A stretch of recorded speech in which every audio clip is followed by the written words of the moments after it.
Alors, dans cette vidéo, nous allons essayer de répondre à la question: est-ce que je suis capable de tracer cette maison sans lever le crayon? Pour cela, nous allons nous aider de la théorie des graphes. En fait, je vais redessiner cette maison en m'aidant de cette théorie.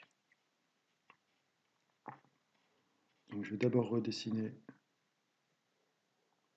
chaque sommet,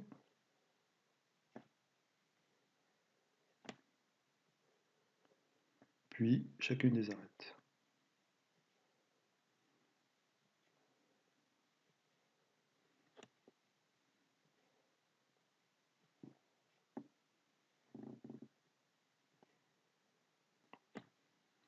Enfin, je vais compter le degré de chaque sommet, c'est-à-dire en fait le nombre d'arêtes qui arrivent à chaque sommet. Ici, j'en ai 2, ici, j'en ai 4, ici, j'en ai 3, ici, j'en ai 3, et enfin ici, 4.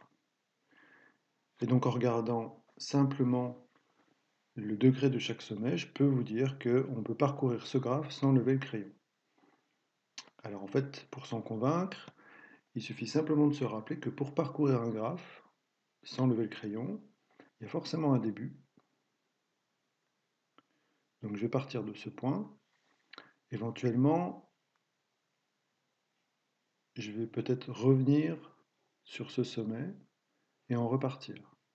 Mais quoi qu'il arrive, même si je reviens encore sur ce sommet et que j'en repars, vous remarquerez que j'aurai toujours un nombre impair d'arêtes reliées à ce sommet.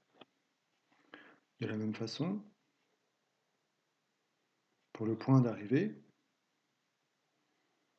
je vais avoir une arête qui représente le point d'arrivée.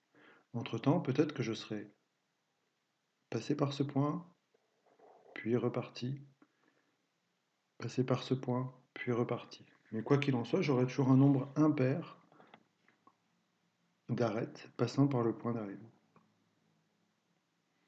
Enfin, pour les points intermédiaires, eh bien à chaque fois que je vais arriver sur ce point, je vais être obligé d'en repartir, vu que c'est ni un début ni une fin. Je vais arriver sur ce point, je vais en repartir. Et donc vous pouvez constater que les points, les sommets intermédiaires ont toujours un nombre pair d'arêtes.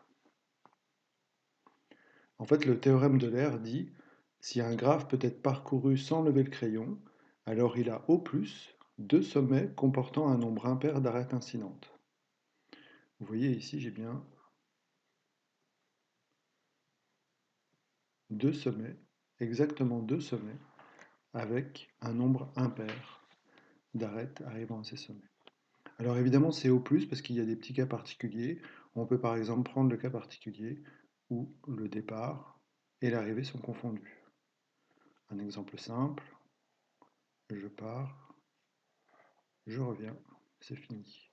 Ici, j'ai deux sommets de degré 2. Donc c'est au plus.